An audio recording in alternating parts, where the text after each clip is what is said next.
Today we're going to talk about women in Judaism in the 20th and 21st centuries. So far in this course, as far as Judaism, we looked at Genesis, we looked at women in Genesis and women who were part of early Hebrew culture, the matriarchs along with the patriarchs. We looked at God in the Hebrew scriptures and figures like Shekinah and figures like Hokmah, the wisdom of God.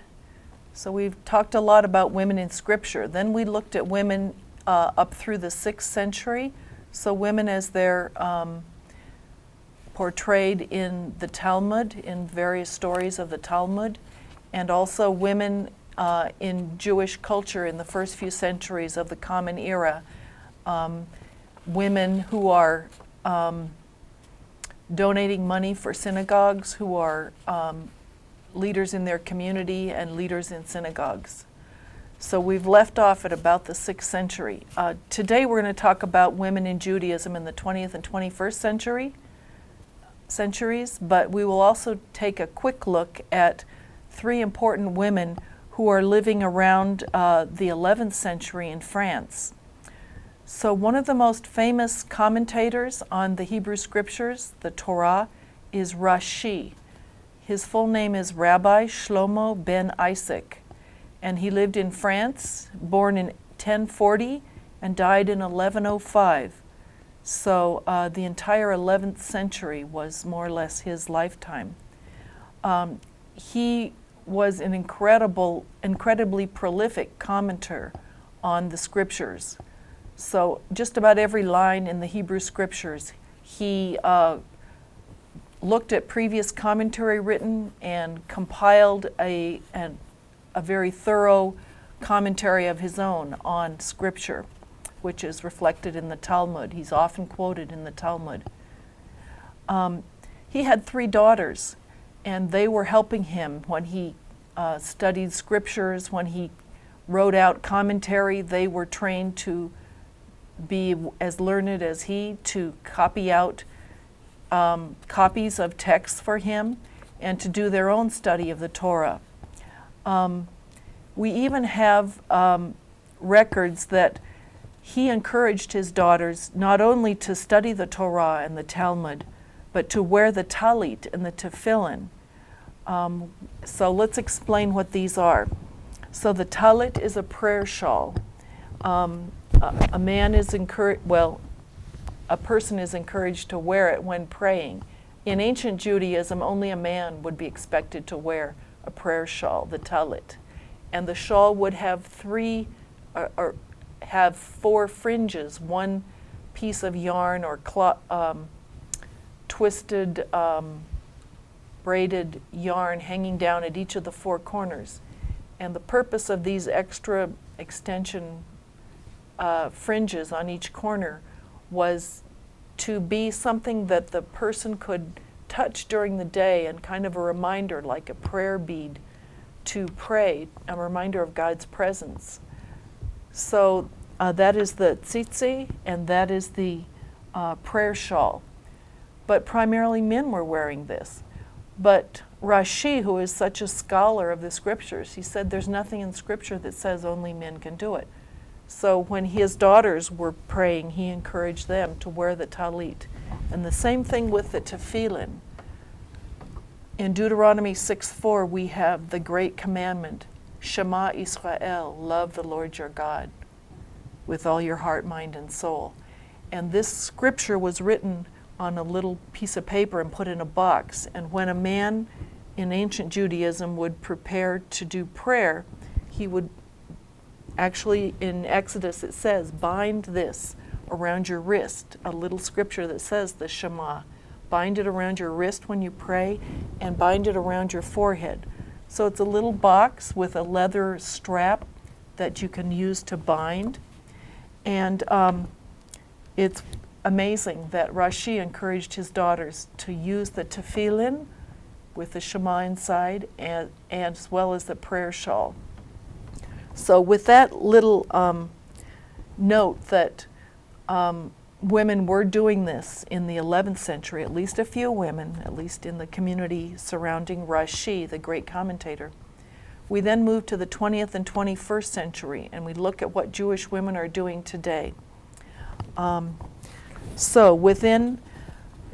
Let's look at what the main groups of Judaism are today. So there are many kinds of Jewish observance today. I'll just mention 4 of the main groups: Reform Judaism, Conservative Judaism, Reconstructionist Judaism, and Orthodox Judaism.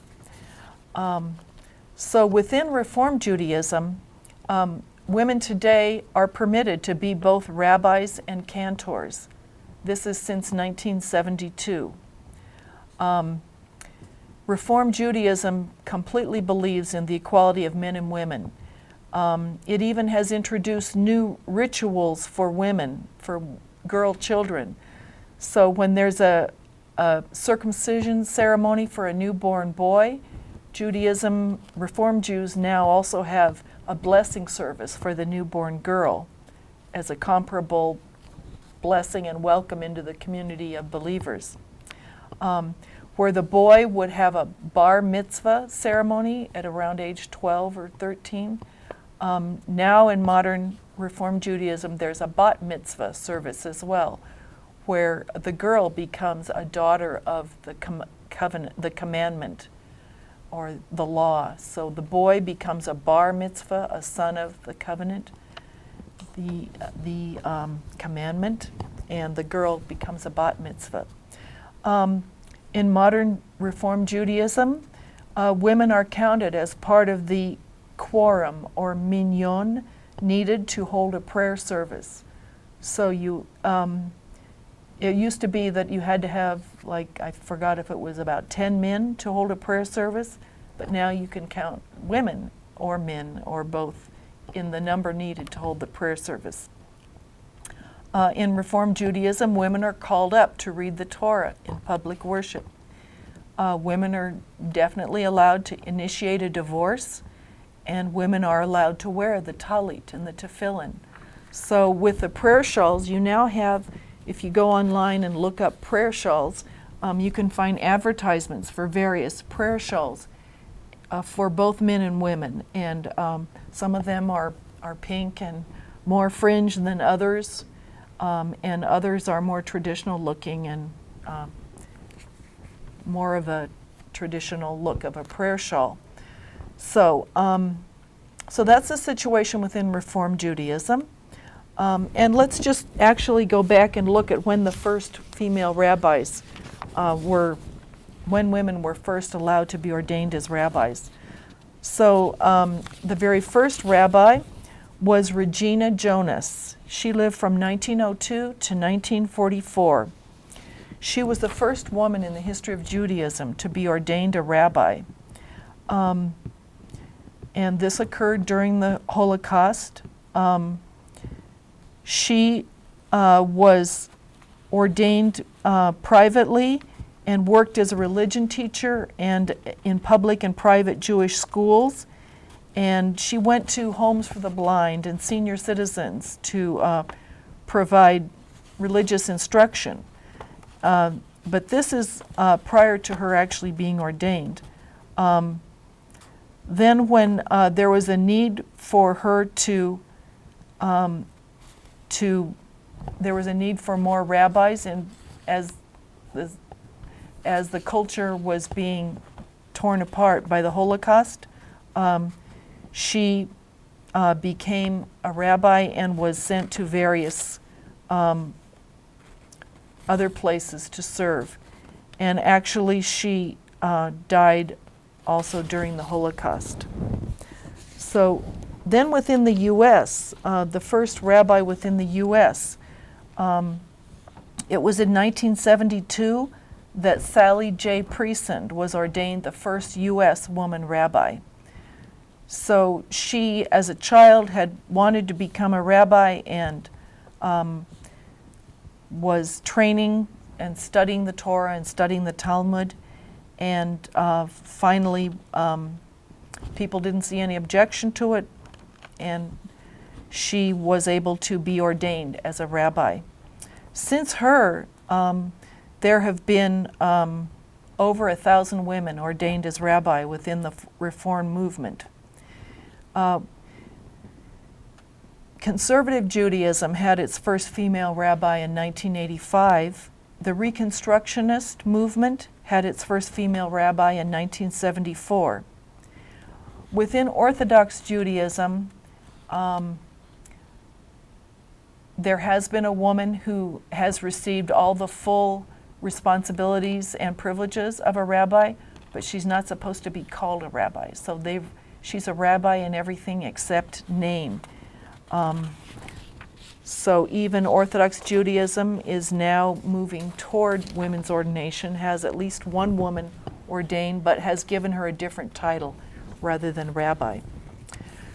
So Reconstructionist Judaism is fairly close on women's issues to Reform Judaism. So the bar mitzvah and bat mitzvah, the blessing service for the baby girls, women is part of the minyan, and women reading Torah in public and wearing talit and tefillin, all of those things. Within conservative Judaism, there are a lot of these same new freedoms for women within Judaism, but a few things are not allowed, and that is women do not usually serve as witnesses in cases that require 2 witnesses. So that's a throwback to the older form of Judaism where only a man was considered a reliable witness. A single man could be a witness, but not a single woman. And they do not allow the ceremony for the newborn girls within conservative Judaism. And there are certain priestly blessings that women are not allowed to do in conservative Judaism, even though they are rabbis. Within Orthodox Judaism, the situation of women is more complex. Orthodox Judaism still understands the 2 genders as having very separate roles and separate duties. So Orthodox Judaism as a whole does not permit women to be rabbis, even though there has been some movement and we do now have a woman who is a rabbi in everything except name. So within Orthodox Judaism, there's no claim to be egalitarian. It's the concept of complementary roles for women and for men. So women do some roles, men do others, and together the whole culture benefits. Interesting that within Orthodox Judaism, there is still strict observance of the nidah, or menstrual laws regarding women's separation during the time of the month when they're bleeding. So Orthodox women today still will not, they will sit on a separate chair. Their husband will not sit on that chair while they're having their menstrual cycle. There's still a blood taboo surrounding menstruation. However, Orthodox women today look at this as a positive thing, as an honor to be respected for their ability to give birth. And at the end of a menstrual period, there's a ceremony of cleansing. And so this could be almost as much fun as going to a spa. So women will get together and enjoy that time of cleansing and bathing and returning from the period of nidah. A friend of mine is Leora Tannenbaum, author of the book Taking Back God, American Women Today, who in various religions, Christianity, Judaism, and Islam, are becoming more active within the religion and taking back some of the roles that have been denied them for centuries. So she reports that she enjoys having this the observance of nidah and having the time to be separate and time to come back together. And of course, there's no intercourse allowed during the period of a woman's menstruation in Orthodox Judaism. So, but she views that as a little break from wifely duties. There still is the prayer, the ancient prayer in Orthodox Judaism, where a man may thank God for not being made a non-Jew, a slave, or a woman. But this is understood as simply thanking God for making you who you are. And women, Leora will say that women also can thank God that they are made a woman. That, I don't know about the non-Jew or the slave, if women say that part of the prayer. Anyway, so names that we want to know today of important women in modern Judaism. Sally Priesen, the first woman rabbi, ordained in 1972 in Reform Judaism. And then we have a number of scholars and leaders. So one of the major scholars is Judith Hauptmann, who wrote a book called Rereading the Rabbis, A Woman's Voice. So she studies the Talmud in great detail and tries to understand how women were perceived by the rabbis. And she's encouraged that in the Talmud, the question of what women's roles should be is considered. This is written between the first few centuries of the Common Era, so it's not the answer we would want today. It's not saying women should be equal, but she's encouraged that by this time in history, rabbis are considering what should women be doing, how does the Torah and do all the commandments apply to women. So that's an advance over just ignoring women. So if you look at the 10 Commandments and you see you shall not covet your neighbor's wife as one of the 10 Commandments, it never says don't covet your neighbor's husband. So in some places the commandments in Exodus 20 do seem to be addressed to a male audience.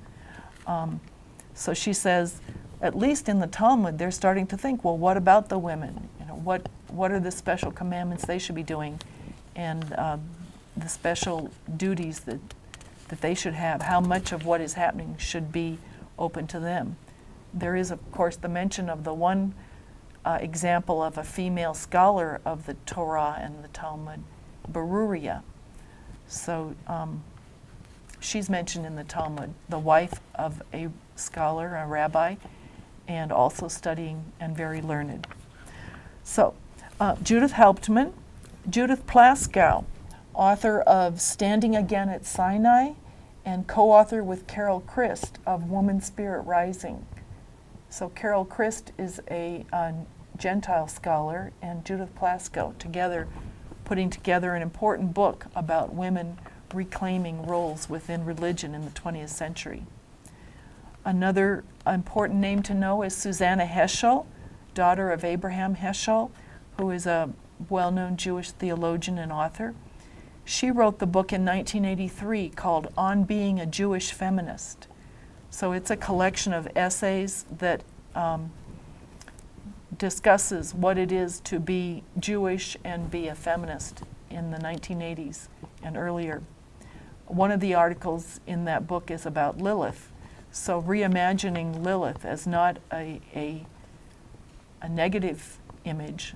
Lilith is the legend of the first wife of Adam, who chose not to be in subservience to Adam, but left, and then God had to make Eve, as the legend says.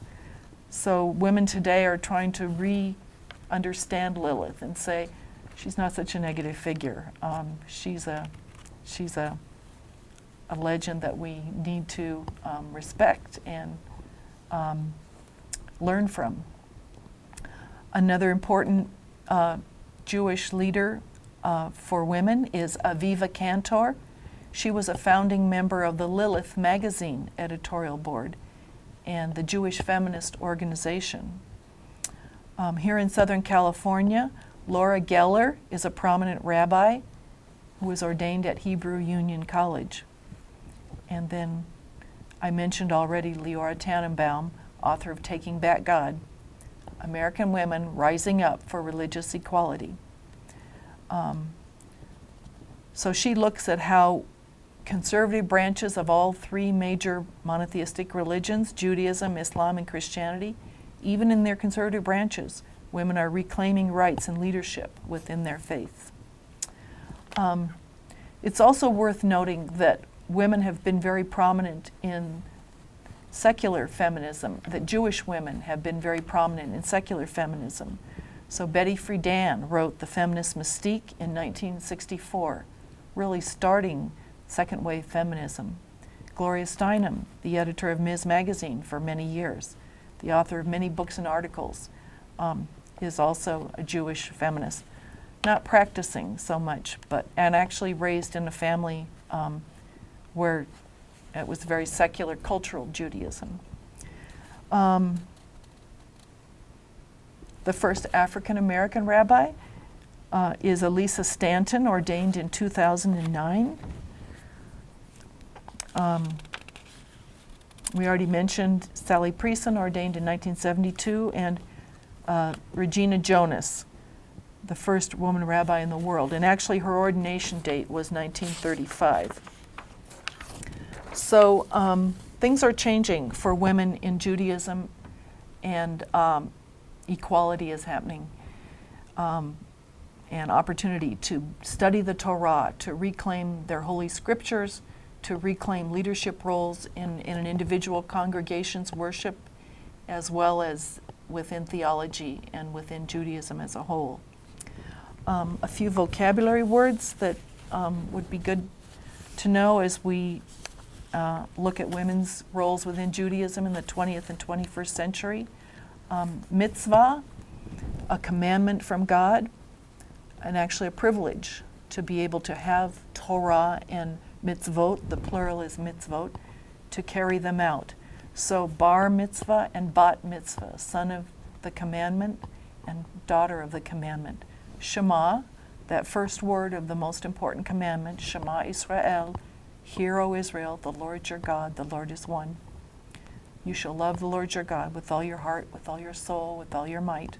Deuteronomy 6:4. These are actually the doors that you will find, these are actually the words that you will find placed on the door of a Jewish, observant Jewish home. So if you see the little box on the door, inside it is a little piece of paper with the Shema on it, because that's the command in Exodus, to place these words on your home, as well as your forehead and your hand while praying. Another vocabulary word is nidah, the set of laws for women to be separated during their menstrual period, still observed by observant Jews today in the 20th century. Tefillin, the leather box containing the Shema, to be worn during prayer on the forehead and hand. Traditionally worn only by men, but now worn by both genders, except probably less in Orthodox Judaism. The talit, the prayer shawl, now worn by both genders, except probably less in Orthodox Judaism.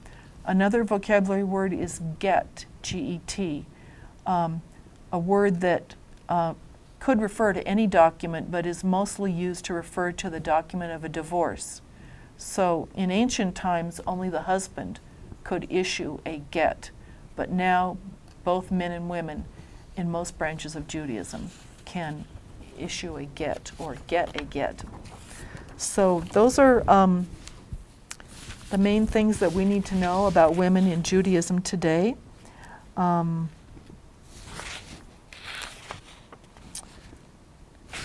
So that's all for today. So thank you. And for more information, look up some of these books and follow what's happening in the news for women in Judaism today.